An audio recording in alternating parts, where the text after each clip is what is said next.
కష్టపడ్డారు, ఇల్లు తిరిగారు, మరి అందరికీ చెప్పారు, అందరినీ కలిశారు.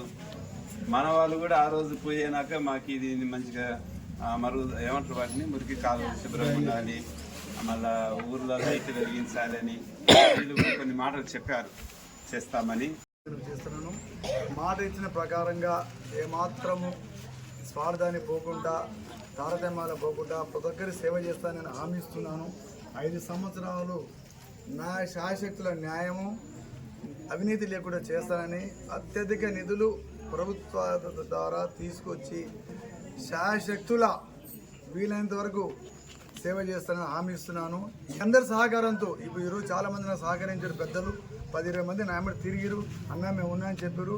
వారందరికీ నేను పాదాభివందనం చేస్తున్నాను. ఎందుకంటే ఫస్ట్ నేను ఫాదర్ గారికి ఒక్కరికి కలిసి ఆయన ఆశీర్వదించడం జరిగింది. ఫాదర్ గారు పర్లేదు, నేను సర్వీస్ చదువుకునేవైతే సర్వీస్లో ఉన్నా కాబట్టి సహకరిస్తాను. అదే వాక్యంతో అందరూ సహకరించారు కాబట్టి ప్రతి ఒక్కరికి నేను నమస్కరించేదంటే సదా మీ సేవలో వారానికి 15 రోజులకు ఒకసారి వచ్చి మన గ్రామ పెద్దలతో ఇక్కడే ఒకసారి కూర్చొని మాట్లాడడం జరుగుతుంది.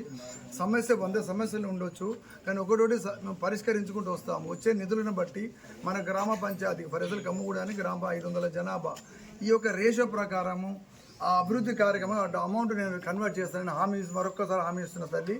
నేను దాంట్లో మాత్రం డీవేట్ కాను. మీ పెద్దల సహకారంతో ఓన్ డిసిషన్ తీసుకోను, 4 డిసిషన్ తీసుకొని ఆ 10 ప్రియారిటీ ఉన్నప్పుడు టాప్ ప్రియారిటీ ఏది ఉదర మోరీ లేదు, ఫస్ట్ ప్రియారిటీ, ఇంకోదారు డ్రైనేజ్ సిస్టమ్, ఆ తర్వాత ప్రియారిటీ దగ్గర 10 మందికి అవసరం ఉంటుంది. టాప్ ప్రియారిటీ ఏది ఉంటే మేము వాళ్ళతో డిస్కస్ చేస్తానని హామీ ఇస్తున్న తల్లి. నేను మాట నిలబెట్టుకుంటాను. ఏ ఉద్యోగం పెద్ద ఉద్యోగం వచ్చిందంటే నేను డబ్బులు సంపాదించిన తల్లి. మీ అందరి సహకారంతో మీరు ఒక సంవత్సరం మీరే ఫాదర్ చెప్పాలి, సార్ వాళ్ళ అతను సర్పంచ్ మనం చేసిన ఫాదర్ గారికి చెప్పేటట్టు నా శాయశక్తుల ప్రయత్నం చేస్తున్నా హామీ ఇస్తున్నాను తల్లి.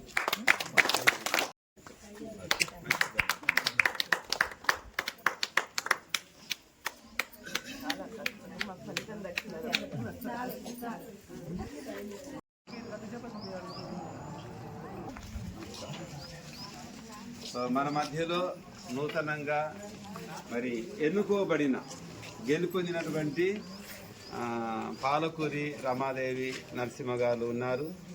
పోయినసారి మన దగ్గరకు వచ్చి మన ప్రార్థన సహాయం అడిగారు, ఓట్లు కూడా ఏమని అడిగారు.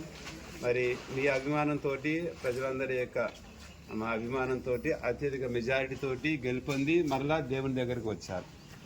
దేవుడు చేసిన ఈ సహాయాన్ని కానీ వందనాలు తెలియజేయడానికి వచ్చారు.